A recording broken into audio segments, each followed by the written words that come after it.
Somehow we're supposed to feel safer that Benjamin Netanyahu has nuclear weapons as opposed to the authorities in Iran. Come on, how does you even take this seriously? It's just what I call the psychopathology of white supremacy. It's nuts. Okay. So those are the kind of factors we've got to grapple with in order to try to understand how this can go on like this. Europe is never going to be able to live in the new world that's developing, and will continue to be a threat to this new world until they grapple with this notion of white supremacy, this normalized white supremacy. And I even have made the argument, and this got me in trouble also too, that Barack Obama is a white supremacist. Yes, yes. And you know, white supremacy and white supremacist ideology is not reducible to race. It is a concept, a notion, a belief in the almost the inherent superiority of Western white civilization. You know, it's a belief that this is the standard, this is the apex of human development. And what it means, and it's difficult for you to see the value of other people in other cultures. And it becomes very difficult for Europe or anyone else who has embraced these notions to live in a world in which we are seen as equals.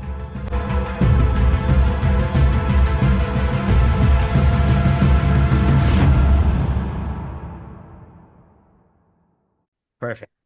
Okay, great. Peter, you go ahead. Yeah, I've been gone from the Imperial Core for 8 years now. I was really hoping to hear a kind of a sit rep, just the overall analysis of what's going on in the U.S. now in terms of hope for the future. Do you see anything developing, movements growing bigger, people getting more educated? What what would you say to a question just asking you for your basic analysis of the current situation in the U.S.? Well, first, let me thank you for bringing me on for this very important conversation. These are the kind of conversations happening really around the world and in the imperial core. Um, there's some dynamic changes taking place, some for the better. Unfortunately, most for the detriment of large numbers of people in the U.S. and globally. And that question is important because so often, even though we understand that the uh, the thrust of fundamental global change has moved to the global south, that it is emanating from the global south, the kind of movements, the developing states, the ideals that potentially can take us forward toward a new a dispensation of power, and new kinds of societies that we have to build in a new world. But how that unfolds also is impacted by what is happening politically in the imperial core, in the Western nations. And we see complete and total conflicts of interest, contradictions, disarray, cluelessness among the ruling elements, and a certain level of disorganization and cluelessness, even among oppositional forces. But I think that what we have seen in the last few years is at the beginning of the possibility of new forms of oppositional politics.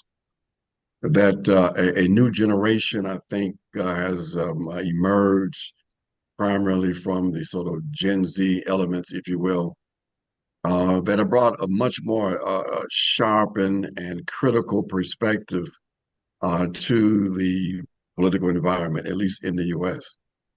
Um, and as a consequence of that, we've seen a number of forces beginning to grapple with these dense and complex ideas around how we organize, uh, how society is organized, what are the real objective forces that we are engaged with, And so we can see the beginnings of something relatively interesting developing, at least in the US.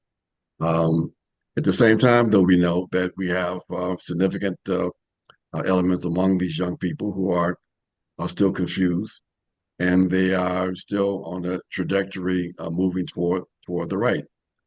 I guess my long-winded response is that what is developing remains to be seen in terms of its ability to actually impact politics, impact the progressive movement in a positive way. You may have been aware of the fact that there was a very interesting struggle in New York. We talked briefly before we came on about some electoral activity in the U.S. that I was involved in with the Green Party. And of course, for us, the electoral arena is just one arena of struggle, where we're trying to get access to the people to build effective oppositional politics. But in New York, there was a stunning victory on the part of a very young and progressive Mandani running for the mayor of New York that completely upended, at least for a moment, the Democrat Party political establishment. Now, there's unique conditions in New York, of course, but it's another example for me of the potential appeal across the country if people have the insight and the courage to embrace it. That is to embrace and advocate with boldness and confidence a progressive agenda, a radical agenda, a radical analysis of the moment. We're told that the people aren't ready for that, but that doesn't seem to correspond to objective reality. When we see people breaking to the left and to the right, embracing relatively radical positions, radical right positions, and radical left positions. It's just a matter of people understanding the potentiality out there and moving toward trying to identify their potential core constituency and building that core. So again, everything is in flux. I mean, the dialectics of the moment is really interesting, but I'm fairly confident that we are moving in the right direction. That's been the basis of my analysis and the basis of our work in building formations that can bring together a core of progressive activists, build our capacity to not only survive this phase, developing this phase of neo-fascism, but actually to be positioned to be able to advance our forces when those opportunities come. And we believe those opportunities will, in fact, come. I just want to follow up really quickly on something you said, which I think is really important.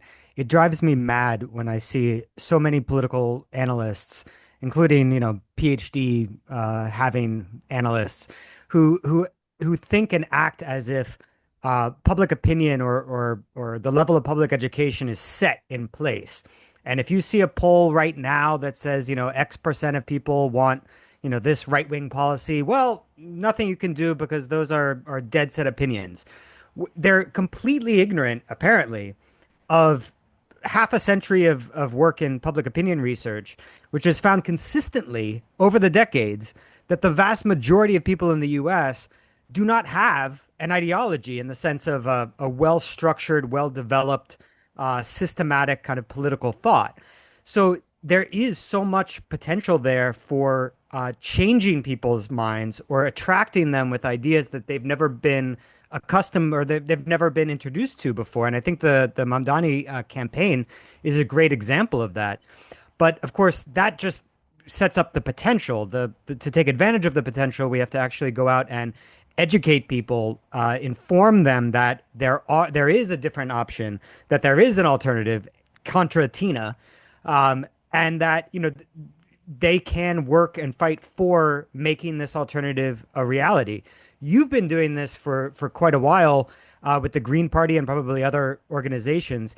Can you give people some idea of what works, what doesn't, when it comes to trying to really inform people who, again, the vast majority of people in the US, they don't have a massive wealth of political knowledge. Most people are politically apathetic.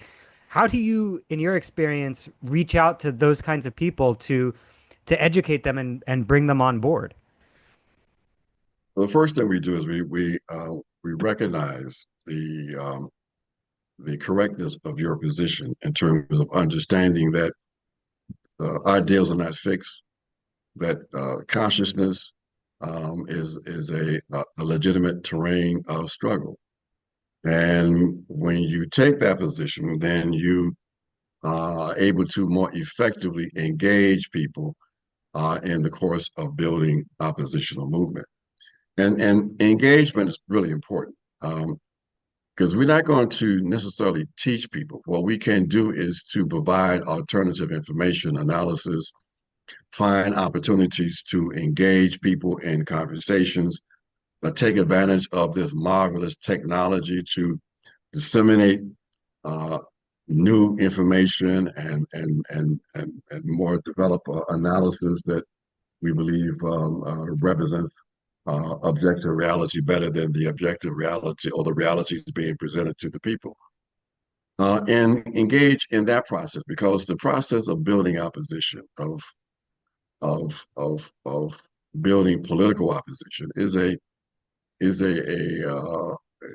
not a glamorous process, and it takes time.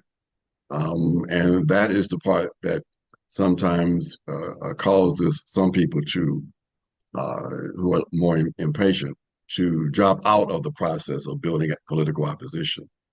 But if you're persistent, and we try to be persistent, if you have a theory of change, if you will, that guides your work, then you can engage more effectively now that we have these tools. And look, these tools of communication are important, and that's precisely why the status quo, the bourgeoisie, if you will, I have been struggling so aggressively to control these channels of communication, to ensure that on a certain a range, a very narrow range of information and analysis is perceived to be acceptable.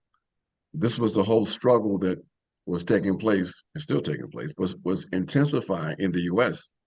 Around the issues of big tech and these and social media platforms and these creative tools that were being used by the status quo, suggesting that certain kinds of information were was disinformation or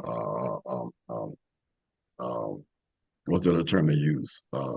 Misinformation, disinformation, and that if you embrace disinformation or misinformation or whatever, you were suspect. And then you also subjected to being suppressed. And so, we understand, the potentiality. And so there's no fixed formulas, there's no magic recipes for how you do this work. You just continue to do this, but you also do this work in terms of appealing to consciousness with the objective of hopefully encouraging people to get more directly involved. Now, everybody won't be directly involved. Everybody's not going to join organization, and that's all right. But you can still build a critical mass of individuals who believe that change is possible, because that's really the first objective of the enemy. The enemy wants people to believe that change is impossible. They want people to be cynical when they do see people advocating for change, and so part of the work that we have to do, those of us who are in fact trying to build radical and revolutionary alternatives, is to deal with that kind of thinking, that kind of consciousness. Yeah. Yeah, and talking about cynical, it's coincidental coincidence that you say that, because I was just literally thinking that I have become very cynical when it comes to change via the political system. And you have been working for a long time as a Green Party member, and And so I assume you believe in change also via the political system.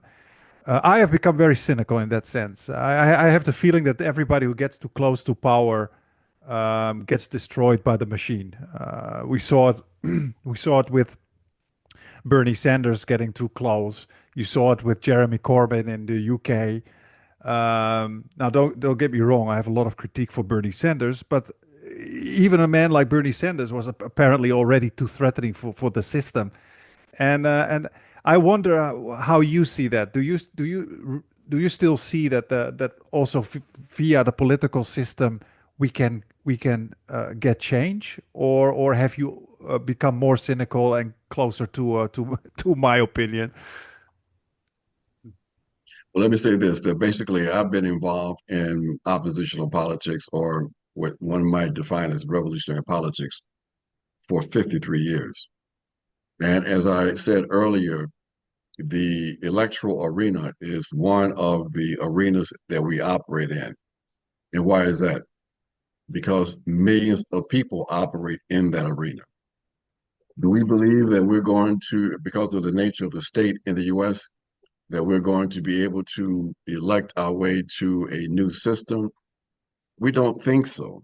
But we do believe that there is plenty of space to engage the system, to get access to the people, to engage in this process of transforming consciousness and building new progressive structures. So yes, I believe I've never been cynical in that sense. That basically what we've had when we look at the U.S., for example, um, we have not had the kind of radical internal struggle that the system potentially provides for us. For example, many people say that there's no room for contesting in the Democrat Party, and I can understand that.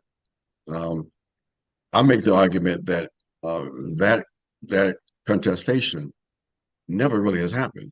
That you got close with the Bernie Sanders campaigns, 2016 and then 2020, but Bernie Sanders, unfortunately for his supporters, wasn't prepared to go all the way, in my opinion. And going all the way means to build your capacity to basically either uh, win the nomination or split that party. And they were in that position in 2020. But because of this bizarre belief that the Trump forces represented this existential threat to the system, he was not prepared to, in fact, split the party, because then that means that Bernie Sanders would have, I mean, that Donald Trump would have won. Um, you can't think like that, especially you can't think like that and pursue politics that continue to prop up and legitimize the Democrat Party status quo opposition. I mean, that basically the nature of the Democrat Party leadership is one where the differences beyond the theatrics are not that fundamental. And so, when you understand that this struggle for power is a protracted struggle, then you understand that it can be your strategy and your tactics cannot be determined by the electoral cycle of 2 years or 4 years or whatever. So yes, I believe that there's still possibilities there, even though we have seen that in this new neo-fascist phase, that the democratic spaces are being constrained, constricted. That the democratic rights, the human rights, that was a centerpiece of the liberal project, is now being perceived by powerful elements, not just on the Trumpian right, but powerful elements, as I said earlier, within the neoliberal right, as being too dangerous, and therefore they have to be jettisoned. This whole assault on, again, free speech, negotiation, and assembly wasn't being led by the Trumpian right, but by the neoliberal right. And this whole foundation that people have embraced, that is an incorrect one, that you can defeat the extreme right by embracing the politics of the neoliberal right, is just a recipe for disaster. So, yes, we have to contest in every space on multiple fronts. And that's the only way you build an alternative of people's progressive and radical people's politics in opposition. I was thinking this might sound I don't know, generationally self-absorbed. I don't know how to put this, but you're our elder. You've experienced more of the development, evolution of politics than we have. From my perspective, I feel particularly uh, disappointed and enervated now because I'm like an elder millennial. I grew up with the internet when I was like a teenager, and I had a lot of hope in the internet because the access to information that I had allowed me to, or really kind of forced a fundamental change in my worldview because I realized that the kind of right wing, highly religious traditionalist ideology I was raised with just didn't stand up to counter arguments. So I was kind of looking at it in my younger, my like early 20s, that the future, by the time I'm my age right now, we're going to see some really massive changes because an entire new generation will grow up with this unparalleled access to information, and they're going to be swayed in the direction of the left because there's just simply much better, stronger arguments on that side. So I look at the situation today, and of course, it doesn't meet my expectations. And I think there's a lot of people of our age group that feel that similar sense of disappointment and enervation because our hopes didn't pan out in the time frame that we were, hoping that they would. But with your longer experience, how do you look at this? Like, can you offer any succor to people like us that are feeling disappointed because we wanted to see this change happen a lot faster than it actually is happening? Well, I would just caution that one has to understand how historical change occurs. That it can be very fast at certain points in history, but also it could be relatively slow. But one has to have a perspective to see the general trajectory of politics, of radical change. And I can understand why one would see be excited about the possibility of using these marvelous new tools to bring a different kind of social and political and economic awareness to public discourse. But understand this, the same potentiality that you saw and I saw, we all saw. Keep referring to this term, and people have to embrace it and that. But the enemy saw it also, and they began to move to limit access, to monetize, to ensure that the platforms were these the cultural component with these low level cultural kinds of practices and nonsense that began to be disseminated throughout the internet world, if you will, and then politically to undermine um, concepts like you might recall the concept of the citizen journalist. This was a threat because it meant that people were able to begin to define for themselves what they were seeing and go around the classical bourgeois corporate media. And so moves were made to undermine that concept of a non-professional journalist, if you will. So, you know, I suggest that, you develop the tools to see where we're going. And I'm not now, is difficult because unfortunately, I think we're moving toward, and we're going to talk about sort of the global elements, and how these things connect. We are basically moving toward a period, a phase of the of forms of global fascism. Um, but until all of the uh, available informational tools are closed down, we have a responsibility to continue to do what we're doing here, continue to raise critical questions, continue to support efforts at building radical opposition. I mean, we have no other choice but to do that, or to basically resign ourselves to what some people might see as the inevitable.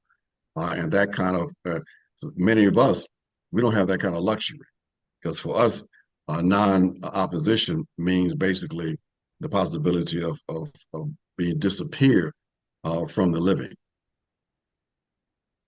Yeah. Right, right. And you were talking about that we are in a phase of expanding global fascism. Yeah, to be honest, I think U.S. imperialism is running completely out of hand. It's just things that we have seen the past 2 years is a total degradation of pretty much all morals and values and norms and laws that we thought were there.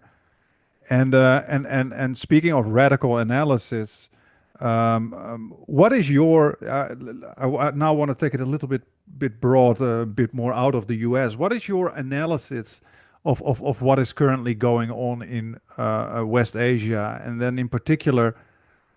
And I asked this to all our guests. How do you explain the 2 years long ongoing genocide of the Palestinians and the unconditional Western support for it? I mean, it's one of the most horrible things I have seen in my life, and I think for many people around the world. But it's there's that utter support of the West. It's just amazing to me. How would you explain that? Yeah. Well, I share your astonishment at the fact that this ongoing genocide, this live stream genocide, can occur for almost 2 years now and still generate some degree of support, at least from the leadership in the West. Now, for us, what that does is it exposes the true nature of Western modernity, the true nature of that project. That project at its core, once Europeans began to move out of Europe beginning in 1492 and came into what became known as the Americas, that they brought with them certain kinds of ideals, certain kind of ways of relating to other human beings, certain values. Um, and those values then were implemented materially in the conquest of the Americas, um, and the conditions that served as a basis for what emerged in the West as Western civilization. That is, the invasion of the Americas was the first phase of that development of what became the West. The conquest, the exploitation of the land, the importation of Africans to provide free labor. This was the period of as Marx referred to it as primitive accumulation. This was the pedestal in which the broader capitalist system was built. This colonial mode of production, this fascist mode of production that resulted in the almost the extermination of millions of people in the Americas, and the legitimizing slave relationships, then were transferred to the semi-slave relationships under so-called capitalism. This was the beginning. This was the beginning of a process that we are dealing with even today. And part of the justification or the rationalization for that kind of domination was the notion of white supremacy and the normalization of those ideas. Because I made the argument, and I could hear the question, and many people raise this question: how can the world, and I'll say the world for a moment, I can come back and specify that, sit back and watch this the degradation and humiliation, a dehumanization of the Palestinian people. These these uh, uh, these images that one can only uh, uh, compare to images of science in science fiction movies of hordes of people lining up to try to get food, and the Israelis shooting people down, the images of people being burned to death in tents, the rape of prisoners, the bombing of schools where people thought that they could be safe. And this can continue. Well, I make the argument in my writings that these are manifestations of the normalization of white supremacy, that the Palestinians have been racialized as non-white, and therefore they are killable. They are subjected to torture. Okay? How else can you explain this? Can you imagine? I'm again, I'm old. Like you called me elder, but basically that means I'm old. So I remember, and as part of our experience, the international sensation when we had the Sharpsville massacre in the early '60s in South Africa. People were horrified because it was 89 to 92 people who were murdered by the South African authorities. That was world news. The Israelis are murdering 100 Palestinians just about a day.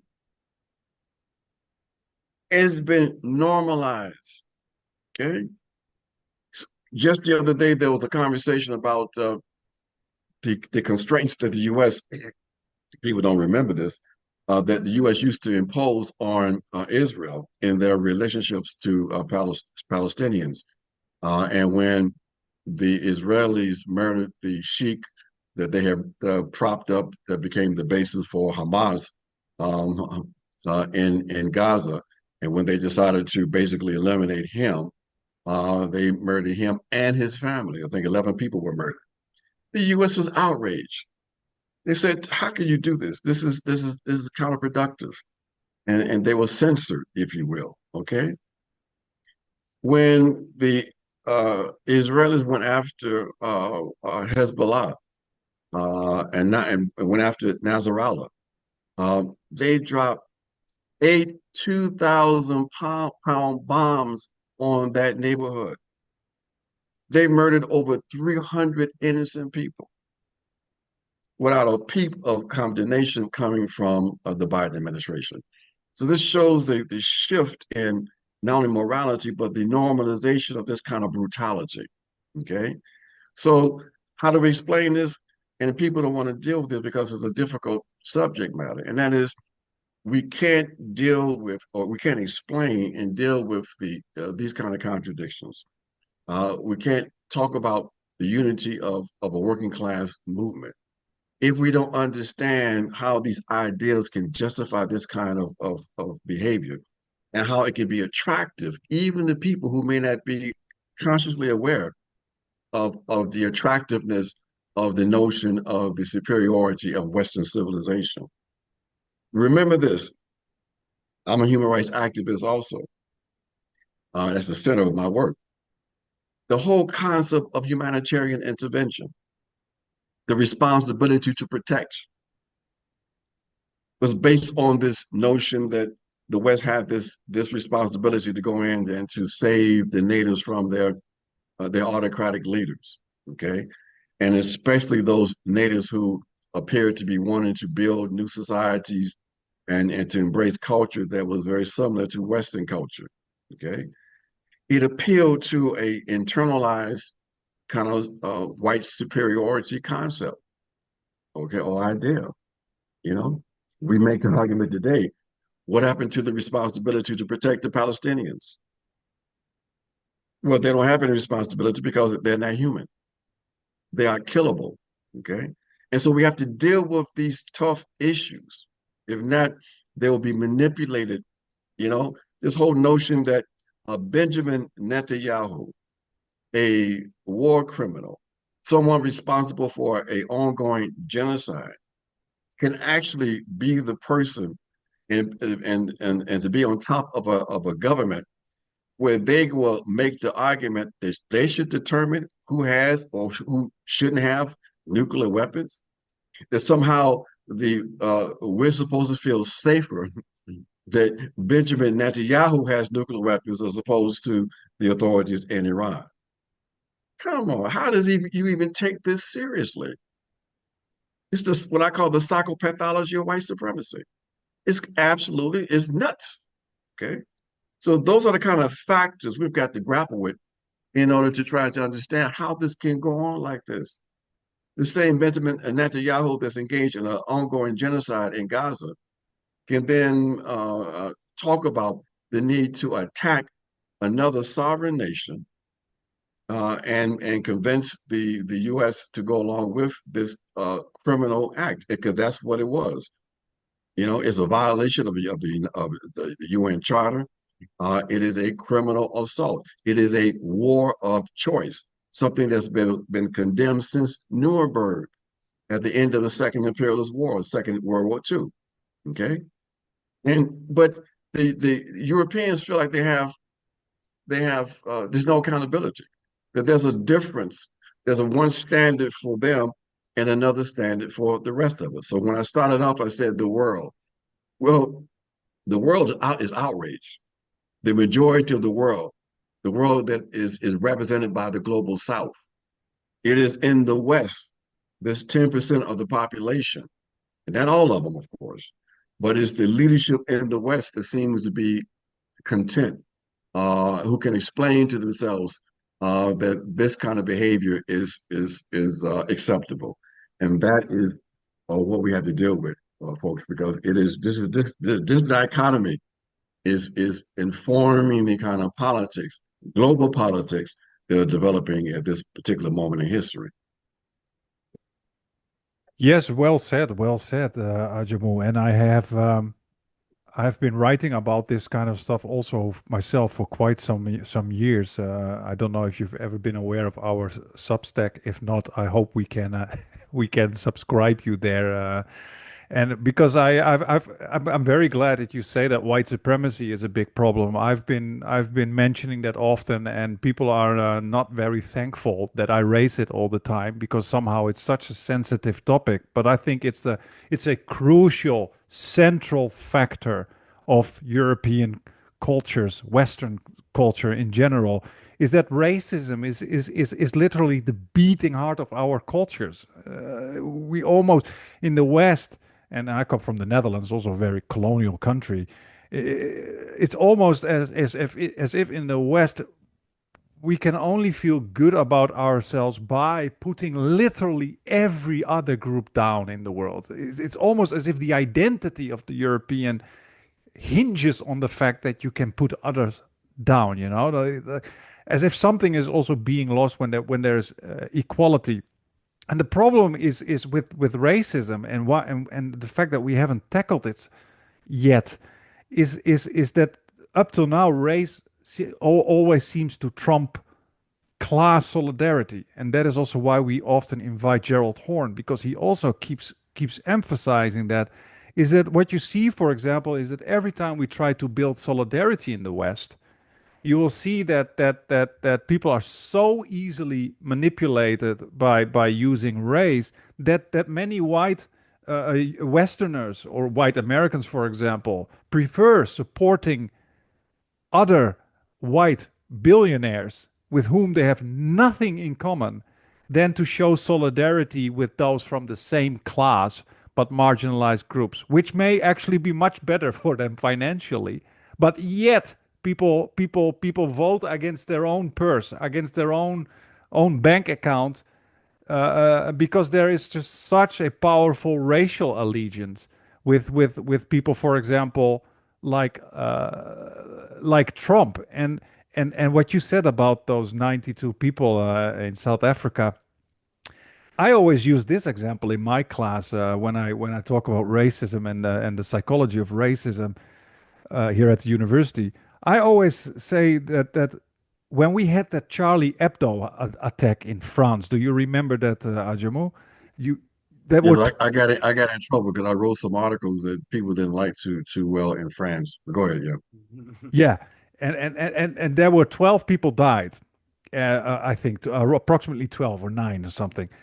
And I remember all these world leaders coming together and marching through the streets of France. And I remember having to hear for months about the people who died there. And don't get me wrong, I think that should happen for everyone. But whoever thought about the at least 1 million Iraqis that were killed? Nobody. And now you see the same thing with Israel. They bomb Lebanon, innocent people, flattening neighborhoods. They bomb Syria. They bomb Yemen. They completely wipe out the Palestinian civilization. They bomb innocents in Iran, and nobody cares.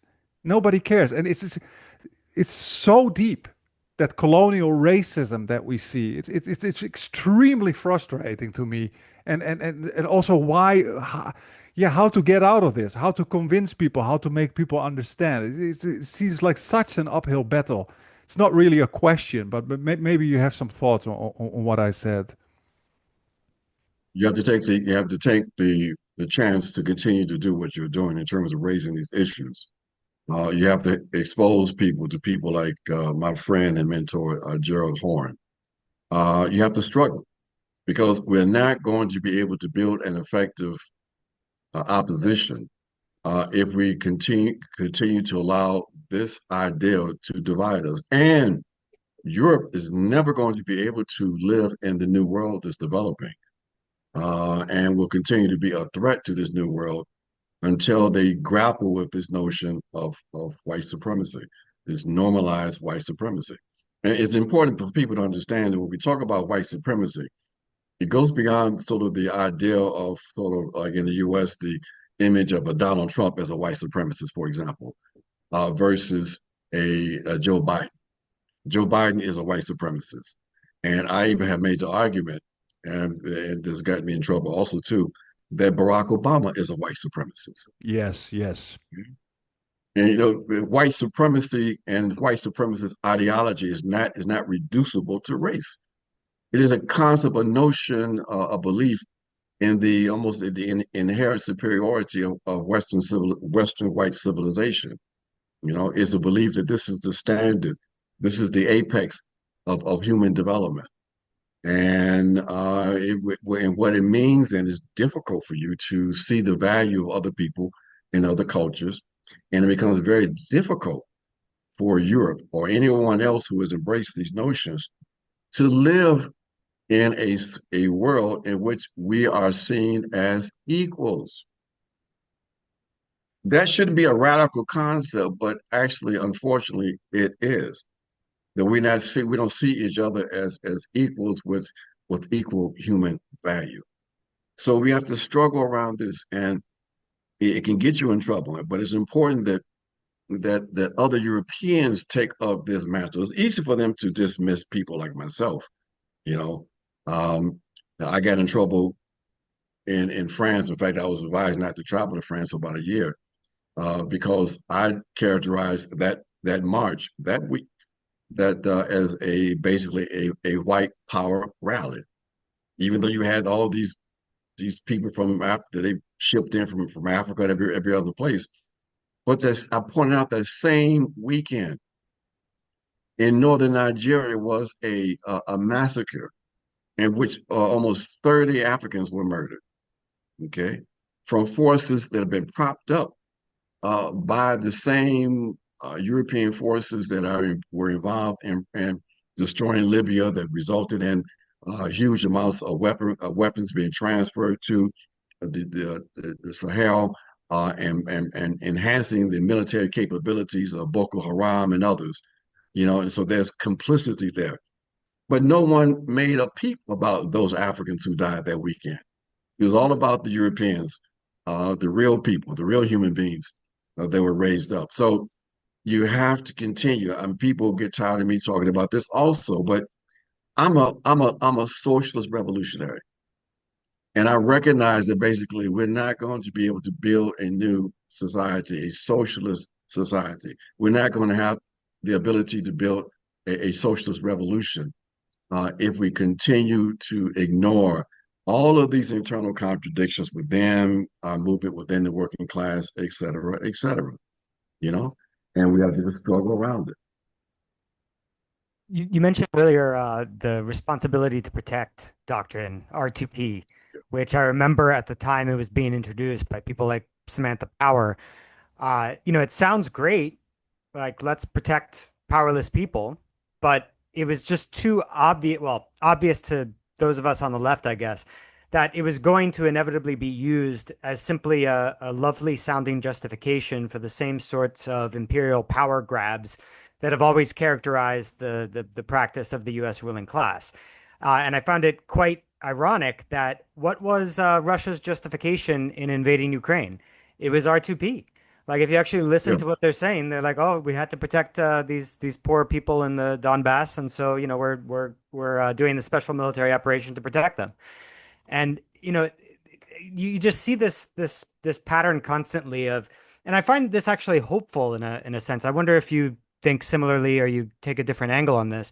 I actually find it in a weird way hopeful that even before the current era, the French Empire had their mission civilisation. The British Empire was bringing, light to the barbarians. Even the Japanese Empire had a lot of the same language of, protecting Asia from Western imperialism. True, but doing so in order to enrich the Japanese capitalist class and at a great, terrible price of human lives and suffering all throughout Asia. But the fact that empires and imperial planners can't simply say, we have the power, we're going to do what the hell we want, we're going to take your resources, we're going to enslave you, we're going to dominate you, and that's just how it goes, and that's it. They never seem to be able to just openly argue or perhaps even believe to themselves. I remember Chomsky pointing out that in internal imperial Japanese government documents, they were using the same, uplifting language amongst themselves, where they didn't have to lie to anyone else because no one else was going to see these documents. Do you see some sort of, I don't know how to ask this question, but do you see this as a potential light or source of hope that somewhere in human nature there's this revulsion against naked power grabs, so that it always has to be gussied up in this lovely language of, bringing civilization and progress and responsibility to protect and the weaponization of human rights? Do you think that Women's rights, yeah. women's rights? Do you think that that represents a kind of a weak spot, a weak point in empire that we can we can sort of take advantage of? People need to believe that they're the good guys, that they're on the right side. And most people, not psychopaths, but most people, the psychologically normal, healthy people, want to believe that they're doing good. So do you see a kind of opening there for education that can kind of turn the tide of public opinion against the empire in the imperial core and its European poodle satellite states? Well, certainly. I think you hit on something very, very important, that there is almost an innate, instinctual, if you will, response to injustice. That most people, in fact, do want to believe that they are there with the angels, that they are with God, that they are doing the right thing.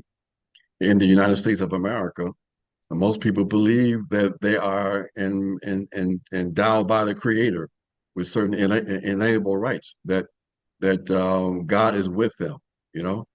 And most societies feel very similar, even when they are engaged in horrible behavior.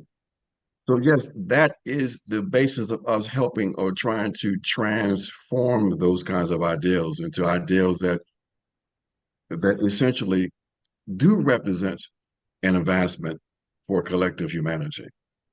That one, and so you have to make various arguments as to why your belief may not really correspond to what is really objective reality, why your beliefs are leading to the to harm and the sufferings of other people. And again, that's is a struggle, and it's no easy way or easy formula for how that happens.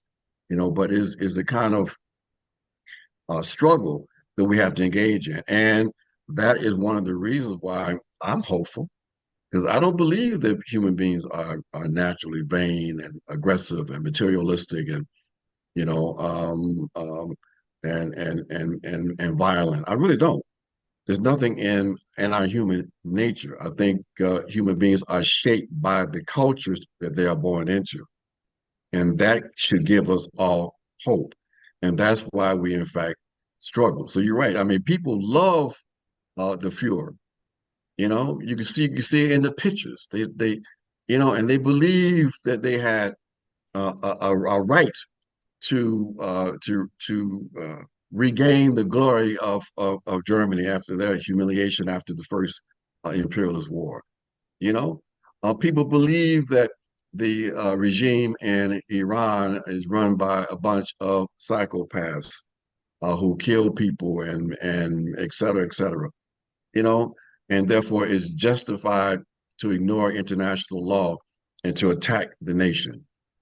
People believe in the in the right of Israel to engage in so-called self-defense, which means murdering thousands of Palestinians. So these are the terms of struggle we have to engage in. The kind of because what we're describing too is a kind of a moral corruption, if you will, turning things on its head. Um, and we have to reverse that process, and that is the basis of the engagement we talked about earlier. The engagement that uh, political organizations have to engage in, and so it can't just be an economistic argument around injustice and materialism. This struggle for transformation is a multi-dimensional struggle, and at the center of it is the cultural and ideological struggle. And that's something that people are understanding much better today than they did, say, 40 years ago. And I think that's a good thing. It gives us hope and a solid foundation for building a radical alternative. Mm. Yes, yes, well said. And I like what you said when you said, I don't believe that human beings are inherently violent and that kind of stuff. I'm currently teaching a class called cultural psychology, and I always make the same case. When people say, "Oh, violence is a natural behavior," yeah, if you're conditioned in a culture to react violently, then that is a natural behavior. But you have many other cultures where it's very natural to behave in a more humble or more relational manner. It just depends how you're conditioned, and that becomes natural behavior. And that is also the problem, for example, that we had in Western psychology, that for a very long time naturalized and universalized the findings that we had in the West, that individualism is very natural, that it's a human tendency, self-enhancement, all these competition, competitiveness, that these are all normal human tendencies. But then came Asia, and we are here in Asia with a very different school of thought. And they actually showed that people reacted almost in an opposite manner here. They were conditioned differently, not competitive, more relational, more humble, no self-enhancement. In other words, it just depends how you're conditioned. And you can even sense that when you walk around. To give you an example, if I'm in the metro system here in China, and it doesn't matter if it's late at night or in the morning or in the afternoon, it feels very safe. And you can really feel that it is a kind of a cultural thing. People are not conflictual here. But when I do that in the Netherlands, let's say Amsterdam, I don't want to go with the train late at night. I just don't. It's just unsafe. And why is it? It's not that people are biologically more violent in my country. It's just the way we are conditioned in our societies. It's individualist, it's very competitive, it's not relational, it's and that creates a kind of human being already the past couple of 100 years that is in a way very violent, and especially in a on a group level, very Yeah. expansionist, that self-enhancement also on the group level, that idea of superiority over other human beings. And I think that's a very, very big problem of our cultures in the West. We're very unique in that sense. I think so, and you can see it when you read the entry, the diary entries of Christopher Columbus.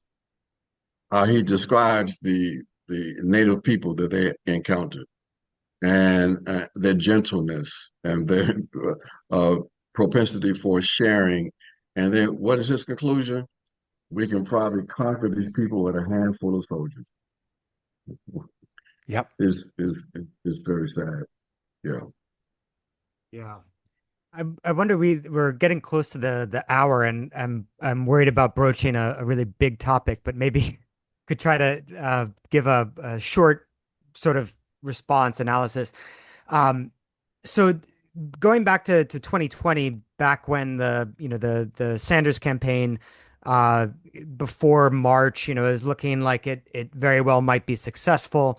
I was starting to think about, okay, how do we get this dumb Cold War that our ruling class in the US is trying to push on us? How do we reverse that and push for cooperation between the US and China on the only, well, not the only existential threat? Nuclear weapons is another existential threat, but the other existential threat, the ecological crisis.